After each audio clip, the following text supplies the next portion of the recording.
Hello everyone, आज हम लोग हाइपरज्योमेट्रिक फंक्शन का एक क्वेश्चन डिस्कस करते हैं। देखिएगा 2f1 a b c z equal to gamma c upon gamma b gamma c minus b integral 0 to 1 t power b minus 1 minus t power c minus b minus 1 minus ZT power minus a dt। ठीक है ना। इसका solution हम लोग देखते हैं किस प्रकार से हम लोग करेंगे। देखिएगा 2f1 a b c z equal to, इसको हम लोग लिख सकते हैं हाइपरज्योमेट्रिक फंक्शन की डेफिनेशन से r equal to 0 to infinite ar br upon cr और z power r upon r। ऐसा हम लोग जानते हैं। अब चूंकि एक रिजल्ट है जिसको हम कहते हैं a suffix n equal to gamma a plus n upon gamma a। अगर हम इसको डिस्क्राइब करें यहाँ पे तो इसको लिख सकते हैं हम लोग sigma r equal to 0 to infinite gamma b plus r upon gamma b और इसको लिख सकते हैं gamma c upon gamma c plus r और a r को हम लिख लेते हैं साइड में क्योंकि इसको हमको जरूरत है फार्मूले में पड़ेगी। ठीक है ना। अब देखिएगा यहाँ गामा c और गामा b हमें लाना था, तो चूंकि गामा c और गामा b है हमारे पास, इसको लिख लेते हैं बाहर gamma c upon gamma b। अब हमें जरूरत है गामा c माइनस b की, तो ऐसा करते हैं गामा c माइनस b से हम लोग मल्टीप्लाई कर देते हैं r equal to 0 to infinite और यहाँ पे गामा c माइनस b से मल्टीप्लाई किया और इसी से हमने डिवाइड कर दिया। अब बच रहा है जो अपने पास gamma b plus r upon gamma c plus r और ये है a suffix r z power r upon r factorial. देखो gamma c upon gamma b gamma c minus b sigma r equal to 0 to infinite. इसको अगर हम लोग ध्यान से देखें तो ये कहीं ना कहीं बीटा फंक्शन है और बीटा फंक्शन के बारे में हम लोग पहले से जानते हैं b mn बराबर होता है gamma m gamma n upon gamma m plus n, है ना। तो यहाँ से अगर देखते हैं हम लोग m और ये n, अगर इन दोनों को ऐड कर देंगे नीचे तो यहाँ से b भी कैंसिल आउट हो जाएगा और बचेगा c प्लस r। तो इसको हम लिख सकते हैं beta function of b plus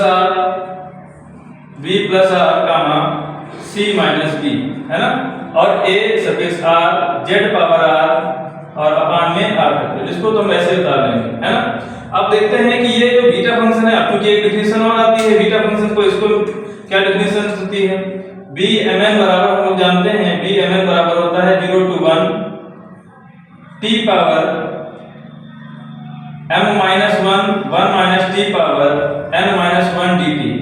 ये एक रिजल्ट होता है, इसको भी हम लोग यूज करते हैं। देखिएगा अब इसको लिखेंगे gamma c upon gamma b gamma c minus b sigma r equal to 0 to infinite. अब इसको अगर हम इस परिभाषा से डिनोट करें तो 0 टू 1 हो जाएगा t power b plus r minus 1 और 1 minus t power c minus b minus 1। ठीक है ना, इतना हो जाएगा। ये किसको हम डिनोट कर रहे हैं, इस पावर को यहाँ से डिनोट कर लिए और हो जाएगा dt और ar z power r upon r factorial और dt। इतना हम लोग लिख सकते हैं। अब देखते हैं कि हमें जो फंक्शन है इसमें b माइनस 1 चाहिए, यानी t पावर r को अलग कर देते हैं। देखो यहाँ से b माइनस 1 की जरूरत है और यहाँ पे r फालतू है, तो इसको हम करते हैं t पावर b माइनस 1 अलग। और इस स्टेप को ऐसे चाहिए हमें, तो इसको हम ऐसे रखते हैं और इसको बना लेते हैं। देखिएगा gamma c upon gamma b gamma c minus b sigma r equal to 0 to infinite 0 to 1।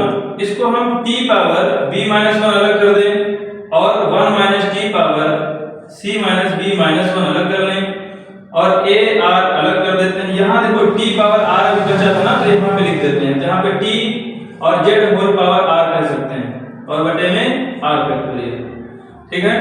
अब अगर ऐसा है तो हम ये कह सकते हैं, क्या कह सकते हैं कि एक रिजल्ट और है, इसका यूज करेंगे sigma ar dz power r upon r factorial r equal to 0 to infinite. इसको हम लिखेंगे 1 minus tz power minus a। क्योंकि ये रिजल्ट है, we have a formula,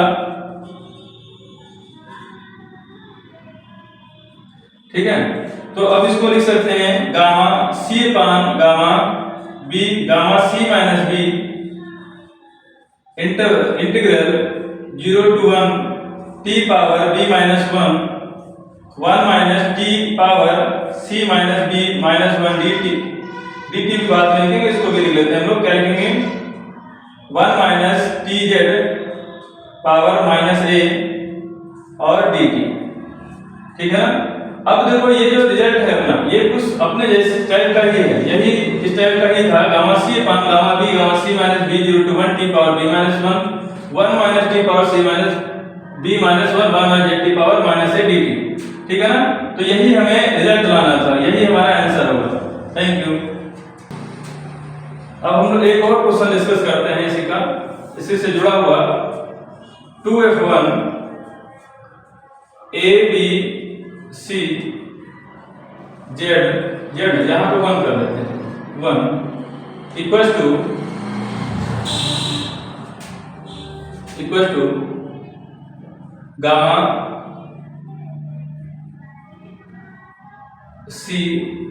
C minus B minus A upon gamma C minus B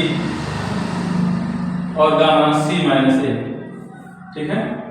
अब देखते हैं इसका सॉल्यूशन किस हिसाब से हम लोग करेंगे। अच्छा, अभी देखो हम लोगों ने रिजल्ट एक अभी जो हमने सिद्ध किया था, we know that 2f1 a b c z equal to gamma c minus b